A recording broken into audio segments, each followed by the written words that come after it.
That be happening to me all the time. Like, it's just a little indigestion. None of us had breakfast. We had that chocolate bar. I know. You just be eating chocolate and coffee. Mm-hmm.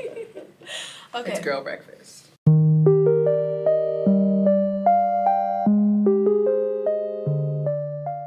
Hello, everyone. Welcome back. This is Conscious Wave, and today we're going to be talking about romantic relationships. Okay. Did you blow a kiss? Yeah, I did blow a kiss. All right, we're getting straight to the point. Can you overlook anything from your partner's past? Right.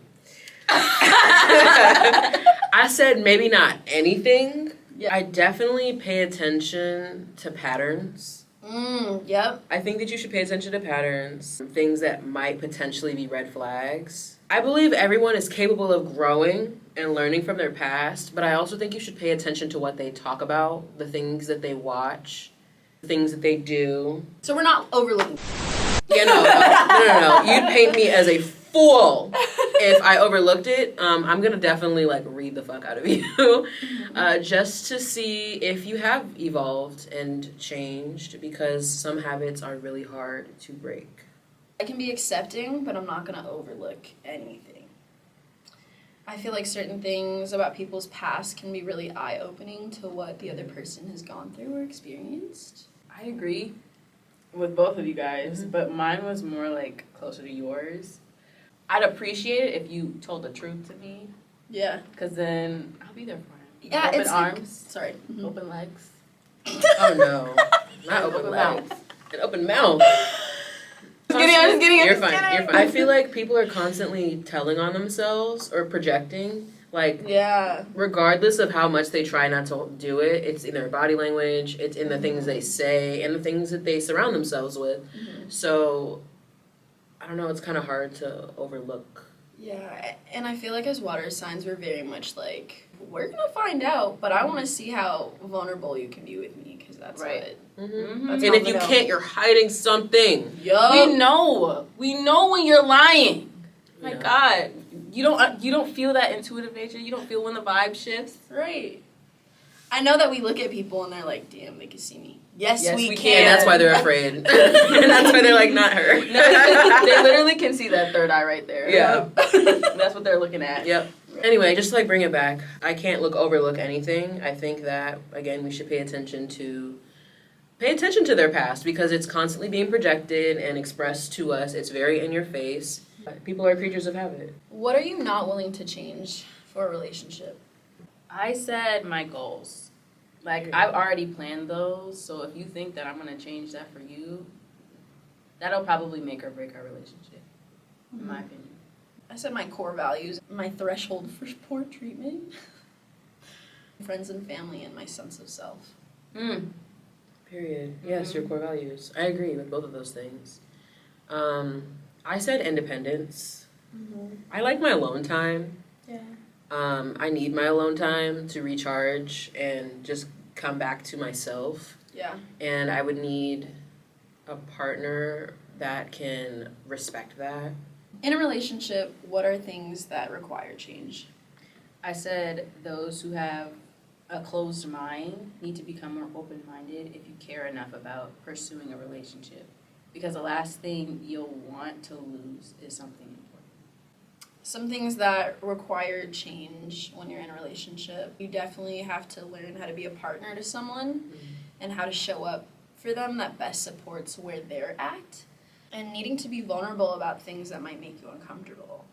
I agree. And since I am someone who really does value depth in my relationships, we would definitely need to be able to put ourselves in the position to hold space. I understand that sometimes we just don't have it in us, but just learning how to be a team and working together so that that space can be held.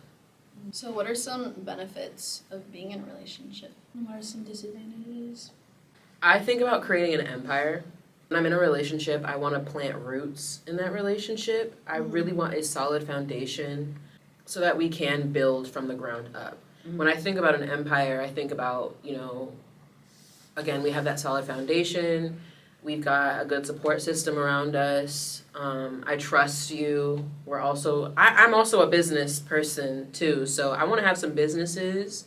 You know, I got my streams, you got your streams, but then we have our streams of income together, and maybe potentially starting a family. So, True. What are some disadvantages then? it's been a while, to be honest, and so I'm a little concerned that I'll be distracted. Distracted. Just having a relationship with myself has taught me that I need to also have a good foundation for myself as well, so that I can stand on my core values and not center myself around this person. Yeah. Yeah, it's really easy to just make everyone or someone else like your center. Mm-hmm. I said some benefits of being in a relationship would be having someone who you can grow with and rely on, and that the other person is also going to be someone who will both root for you and challenge you to become the best version of yourself. Mm-hmm. I'm like, disadvantages? There's a lot. No, I'm just kidding. You'll trigger a lot of unhealed wounds with your partner. There'll be a want to fulfill the expectations of the other person, and that's why it's like really important to just have space where you can, like you said, come back to yourself. Mm-hmm. Another disadvantage would kind of be like it can be hard when you want to work on progressing within yourself, but you've also made the commitment to grow as a couple. So that might be a little hard. I agree, but I also feel like you can't really grow as a couple until you kind of grow within yourself, because That's true. what you're wanting to do is grow together, but if you're over here and this person's over here, you can't really grow together. Like, that makes it look like you have catching up to do. You know what I mean? So I think that sometimes it is important to take that space so that you can then come back to each other if you're meant to come back together. Right. Gosh, yeah. A benefit would probably be like being able to like learn a new perspective, or like, you know, another brain with you to like, you know, walk you through, not just walk you through, but you walk them through how you want to be treated, and they walk you through how they would like to be treated. Now, a disadvantage I would say is you're not really like healed, or both of you guys relying too much on one another instead of looking within to find that love. Oh yeah, like codependence. Yeah. Yeah, we are casting out Casting codependent out, relationships. Yeah, we rebuke those. I actually kind of like, it can be supporting, but it needs to have like a nice balance, you know? Yeah. We don't want to, but I feel like codependency is like this person feels like a drug. They feel like they're the only person in the world that understands you, and like you can only be with this person. Yeah. And that's what I think about, codependency is not healthy. I think that it's cool to have your favorite person and like you guys just really get along. I think it's very much about the language that you're using. Yeah. Do you like more health than like toxic angels? I want a healthy relationship. I'm done with these toxic ass relationships. Yeah. Yeah, I if you're not like adding to my peace, So you don't then like you're them a subtracting little, from like, my obsessed? life. Like we obviously we want Obsessed. them obsessed. Like I want them to feel like they want to be. No, I don't. Here's the word. I just, Again, Clay, it's the language. I don't want them to be obsessed. I want them to be interested. Right. And continue to be interested. Engaged. Attracted. Invested. Yes. In me and this relationship. That's what, yeah. Yeah, I don't need you to be obsessed with me because that is a sickness. And I don't like when people talk about like drinking your bathwater. I'm like, bitch, you better go on with that. Like, I'm sure like some people like that, and that's fine. I'm not shitting on it. But I feel like that's obsession. Yeah. You know, taking my hair, creating like obsession makes people crazy. Yeah. I want you to be invested in this relationship that we have. I want you to be interested in what we have, not obsessed.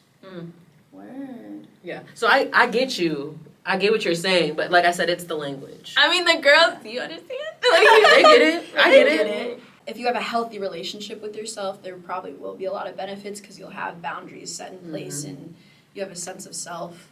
But again, if you're not like really developed or you don't know yourself, like there will probably be feelings of codependency.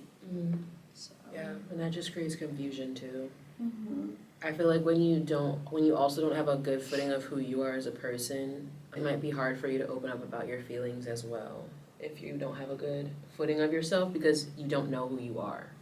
Yeah, and then I was thinking, like, when people get into relationships, they end up wanting to become a certain person for the other person instead of just staying rooted in who they are, and that's why the other person was attracted to them in the first place. But what are factors that contribute the most to making a relationship successful? Intellectual chemistry, vulnerability, and transparency. Wow. Okay. I love that. Big three. Yeah. I'm like, honestly. say it again. So intellectual chemistry, transparency, and vulnerability. Literally said the same thing. I said boundaries, emotional intimacy, and intellectual chemistry. Wow. Wonderful. We fucking know. And Yeah. commitment. I said open communication and understanding. Because you can talk to someone, but if they don't understand you, like, why are we talking? You know what I mean? Yeah. So, yes, intellectual chemistry. You guys have any advice for people out there? I do.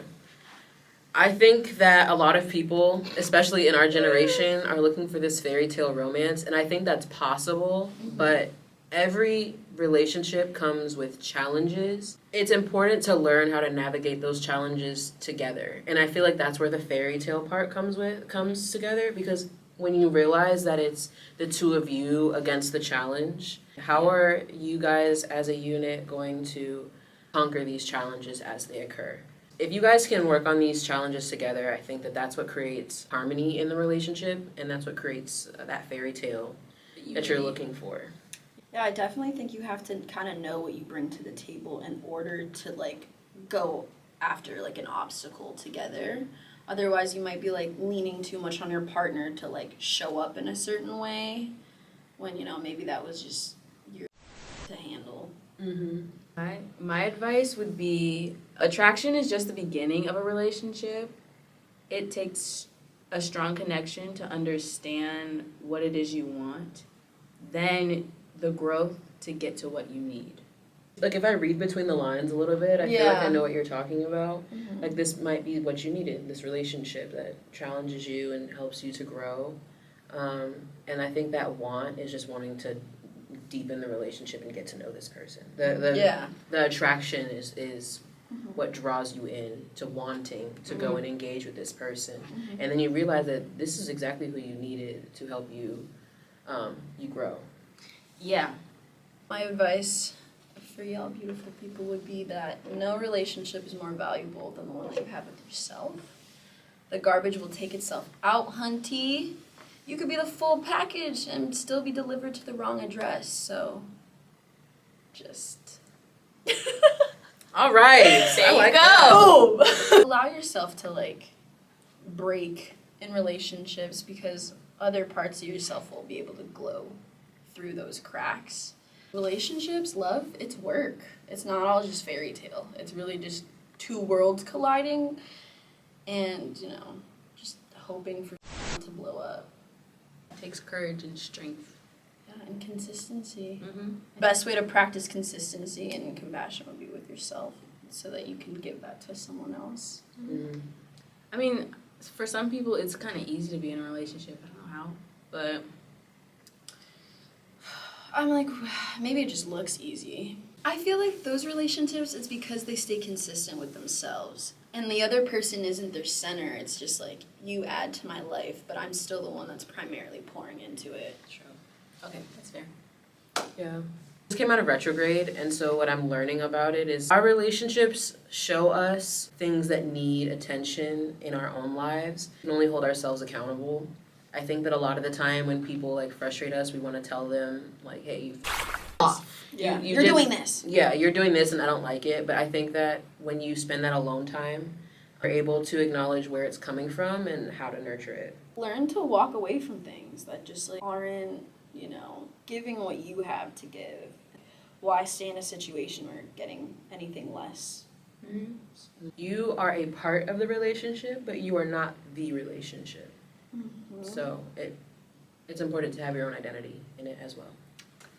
Thank you so much for tuning in. This was our episode on love and romantic relationships. As always, our links are in the description box below. Comment a heart emoji if you've made it to the end. Remember to like and subscribe, and we'll see you in the next one. Bye!